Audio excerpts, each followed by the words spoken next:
Good morning friends, welcome back to the video. So दोस्तों, आज के वीडियो में अगेन मेरे को एक बहुत ही इंटरेस्टिंग टॉपिक मिला है जिसके बारे में बात हो रही है। वो एक बहुत ही ज़्यादा इम्पॉर्टेंट टॉपिक है आपके यूपीएससी के लिए।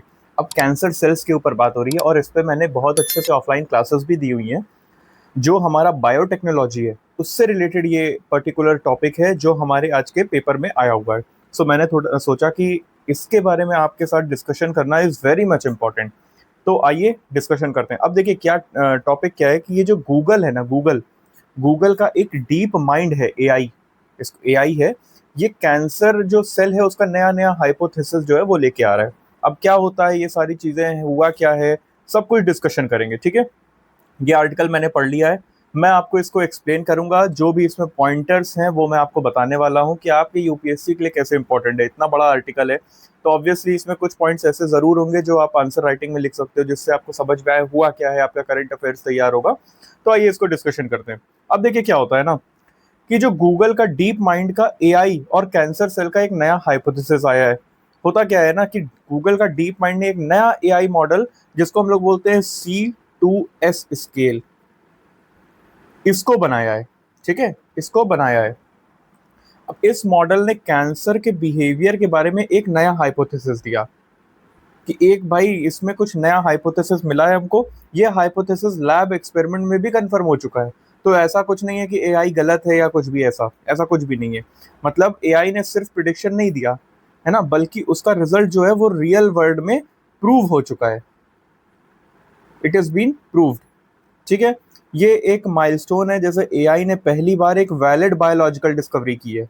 ये बहुत इंपॉर्टेंट इसीलिए हो जाता है क्योंकि ये वैलिड है, बायोलॉजिकल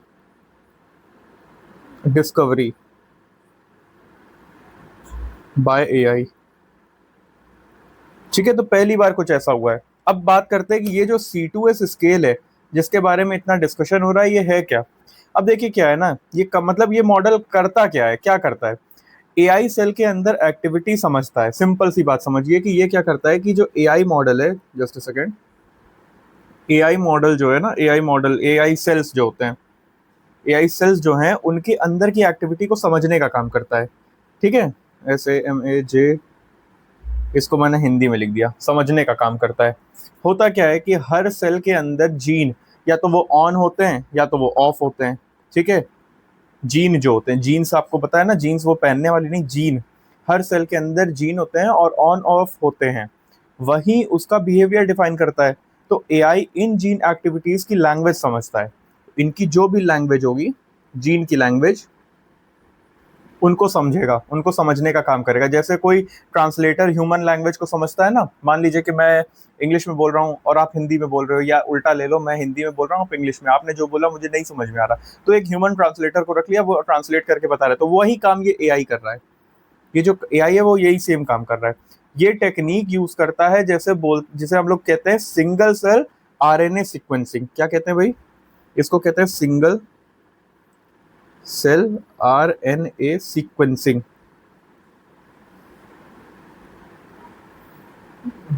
सीक्वेंसिंग, अब इसको शॉर्ट फॉर्म में SCRNA SEQ, ये मैंने आप लोग को क्लास में भी बताया हुआ है, आप लोग को ये चीज याद होगी, है ना। इससे हर एक सेल के अंदर का जीन जो है वो एक्सप्रेशन डेटा जो है वो मिल जाता है हमें। क्या मिलता है हमको, जीन का एक्सप्रेशन डेटा, इससे मिल जाता है तो हम इसको पढ़ सकते हैं, ठीक है। अभी जो C2S स्केल है ना, C2S स्केल इस डेटा को एनालाइज करके प्रिडिक्ट करता है कि जो सेल है वो इम्यून सिस्टम के साथ कैसे बिहेव करेगा। इनको मान लीजिए पढ़ा, ये सब जो डेटा मिला इसको इन्होंने क्या किया, पढ़ लिया, रीड किया। किसने रीड किया, ये जो C2S स्केल है, इन्होंने इसको रीड किया, ठीक। उसके बाद इन्होंने क्या बताया कि ये इनका बिहेवियर क्या होगा, ये बिहेवियर क्या होगा, पॉजिटिव होगा, नेगेटिव होगा, क्या होगा। अब ये जो नेम है ना इसका, ये जो नेम है, ये जो नेम है C2S, इसका मतलब होता है cell to system scale. C2S का सेल टू सिस्टम स्केल, ठीक है। इसको हम लोग बोलते हैं, मतलब एक सेल से पूरा टिश्यू या सिस्टम तक के पैटर्न को समझने की कोशिश करना। अब एआई की जो डिस्कवरी है वो क्या थी, एआई ने एक नया हाइपोथेसिस दिया जिसमें क्या, कैंसर सेल्स इम्यून सिस्टम के सिंगल इंटरफेरॉन, इंटरफेरॉन को अपने फायदे के लिए यूज करते हैं। क्या होता है ना कि देखिए क्या होता है, ऐसा होता था कि जैसे कोई भी मान लीजिए नॉर्मली जो इंटरफेरॉन होते हैं वो एक डिफेंस सिग्नल होते हैं। कोई भी आपके बॉडी में मान लीजिए कोई भी दूसरे एलिमेंट्स आते हैं, दूसरे भी कोई भी सेल्स आते हैं तो उसको अलर्ट करते हैं कि भैया ये हमारी बॉडी के लिए खतरा है। लेकिन इसमें क्या होता है ना कि कैंसर सेल क्या करते हैं, वो जो इम्यून सिस्टम के जो सिंगल इंटरफेरॉन होते हैं उसको अपने ही फायदे के लिए यूज कर लेते हैं, ग्रोथ के लिए। ठीक है, तो ये चीज होती है इसमें। ये मैंने बताया जो कैंसर सेल्स चालाक होते हैं। नॉर्मली तो इंटरफेरॉन एक डिफेंस सिग्नल होता है, इम्यून सिस्टम के सेल्स के एक दूसरे को अलर्ट करते रहते हैं कि भैया देखो ये खतरा है तुम्हारे लिए। लेकिन कुछ ना कुछ कैंसर सेल ऐसे होते हैं जो चालाक होते हैं, वो इंटरफेरॉन सिग्नल को एम्पलीफायर की तरह यूज करने लगते हैं, मतलब लाउड स्पीकर की तरह यूज करने लगते हैं। इससे क्या होता है ना कि उनकी जो ग्रोथ है वो बढ़ जाती है, वो ग्रो करने लगते हैं। ठीक है, मतलब उस पे अटैक करना चाहिए ना, अटैक करने के बावजूद मतलब अटैक नहीं करते और वो क्या कर देते हैं, वो ग्रोथ बढ़ाने लगते हैं अपनी। ये हो जाता है। तो ये हाइपोथेसिस टेस्ट हुआ कैसे, डीप माइंड ने, एक यूनिवर्सिटी है जिसको हम लोग बोलते हैं येले यूनिवर्सिटी, है ना, येले यूनिवर्सिटी, इनके साथ मिलके, इनके कुछ साइंटिस्ट के, डीप माइंड, ये किसका है, गूगल का है भाई। ठीक है, डीप माइंड ने इस यूनिवर्सिटी के कुछ साइंटिस्ट के साथ मिलके लैब में कुछ एक्सपेरिमेंट्स किए। ठीक है, लैब में कुछ एक्सपेरिमेंट्स किए। उन्होंने क्या किया कि ह्यूमन कैंसर सेल्स पर एक ड्रग टेस्ट किया, जो इंटरफेरॉन जो सिग्नलिंग है ना, सिग्नलिंग जो है उसको कंट्रोल करती है। रिजल्ट क्या हुआ, एग्जैक्टली वैसे ही आए जैसे एआई ने प्रिडिक्ट किया था, रिजल्ट बिल्कुल सेम टू सेम आए। राइट। फिर इसमें हम लोग ने देखा कि कैंसर सेल्स जो है, कैंसर सेल्स की ग्रोथ कम हो गई। जो रिजल्ट थे, रिजल्ट में क्या हुआ, कैंसर सेल की ग्रोथ जो है वो कम हो गई। ठीक है, उसके बाद दूसरा, इम्यून सिस्टम का जो मैनिपुलेशन में रिडक्शन देखा गया। इम्यून सिस्टम पे यहाँ पे मैनिपुलेट कर रहा था ना, इम्यून सिस्टम, इम्यून सिस्टम के मैनिपुलेशन में प्रिडिक्शन, ठीक है, देखा गया। मतलब एआई के प्रिडिक्शन जो थे वो एकदम रियल एक्सपेरिमेंट से क्या हो गए, मैच कर गए, इक्वल टू रियल एक्सपेरिमेंट। ठीक है, ये चीज हम लोग ने देखा। ये प्रूफ है कि एआई सिर्फ थ्योरी नहीं, एक्चुअल बायोलॉजिकल सेंस में भी सही सोच सकता है। तो इस डिस्कवरी का मतलब क्या है, सिग्निफिकेंस क्या है, अगर बात करें तो ये मॉडल कॉन्टेक्स्ट अवेयर थेरेपीज का जो कॉन्सेप्ट है उसको इंट्रोड्यूस करता है। कौन से, उसका कॉन्टेक्स्ट, कॉन्टेक्स्ट अवेयर थेरेपीज, इनका जो कॉन्सेप्ट है उनको क्या करता है, इंट्रोड्यूस करता है। अब ऐसी ड्रग बन सकेगी, सिंपल सी बात है, वो ऐसी ड्रग बन सकेगी जो सिर्फ जरूरत के वक्त एक्टिव होंगी, है ना। जब कैंसर सेल इम्यून सिग्नल्स को मिसयूज करेंगे तो ये एक्टिव हो जाएंगी।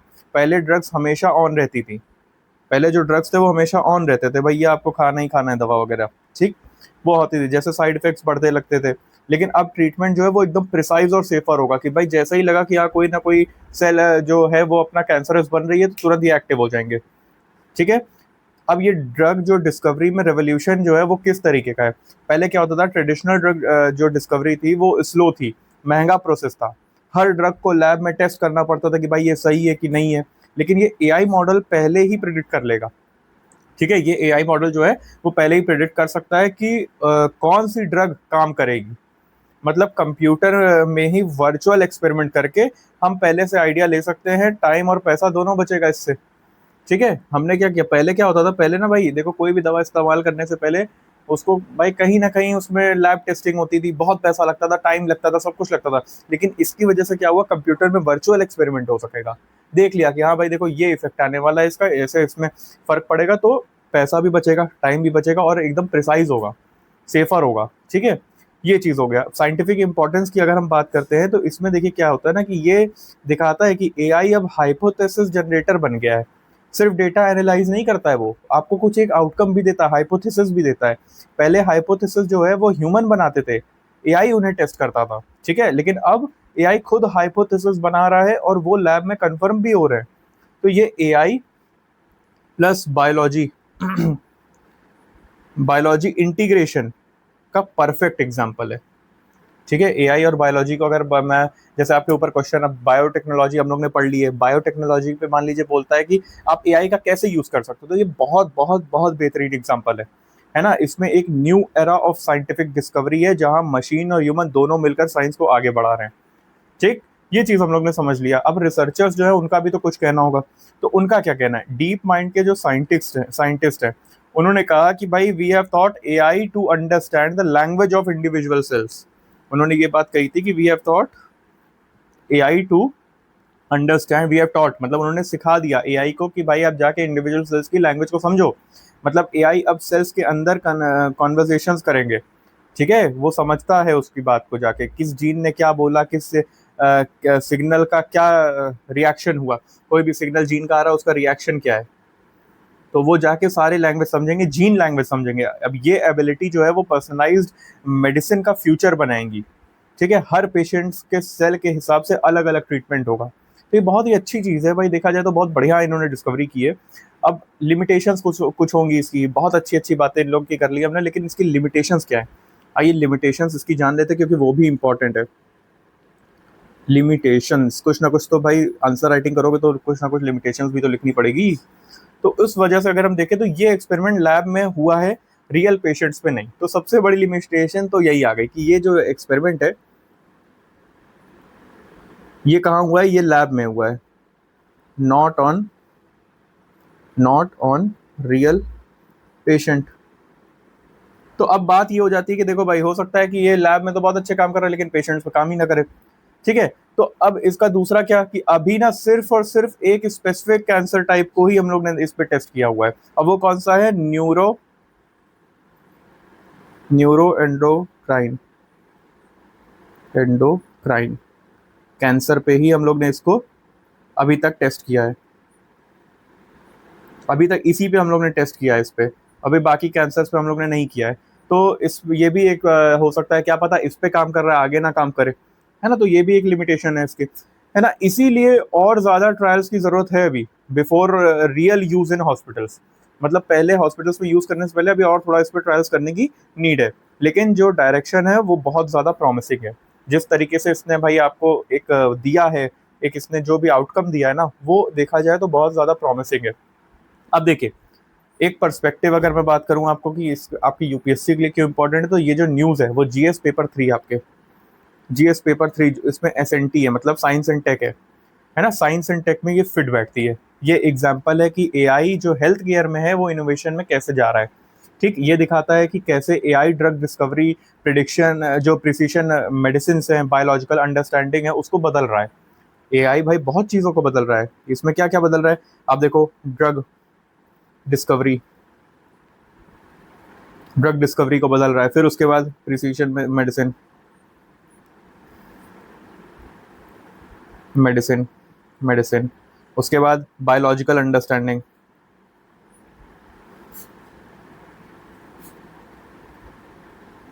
ठीक है, तो इन सबको क्या कर रहा है? चेंज कर रहा है। इसे हम लिख सकते हैं कि भाई जो ये जो C2S स्केल डेमोन्स्ट्रेट्स है ना, it demonstrates how artificial intelligence can act as a scientific collaborator, generating testable hypothesis, accelerating biomedical discoveries. तो सिंपल सी बात, अगर मैं आपको शॉर्ट लाइन एक शॉर्ट लाइन दे दूं तो आपको सिंपल सी बात है कि एआई ने कैंसर के दिमाग की लैंग्वेज समझ ली है भैया, और अब वो बताता है कि एनिमी अपने ही सिग्नल को कैसे स्ट्रॉन्ग कर सकते हैं या होते हैं। ठीक है, ये चीज़ है। ये पूरा एक्सप्लेनेशन आपके यूपीएससी के लिए, जीएस पेपर 3 के लिए बहुत ज़्यादा इंपॉर्टेंट है। तो इसको समझिएगा, इसमें मैंने प्रोज कॉन सब कुछ कवर कर दिया है। ये आपका पूरा आर्टिकल है, इसके आज के ही न्यूज़पेपर में निकला हुआ है, इसको आप ज़रूर पढ़िएगा। द हिंदू में नहीं, इंडियन एक्सप्रेस में निकला हुआ है। तो विद दिस ये चीज़ आपको समझ में आ गई होगी, आई होप। कुछ और अगर मिलता है मुझे तो definitely I will be giving you all the insights. ठीक है, तब तक के लिए स्टे हेल्दी। जय हिंद।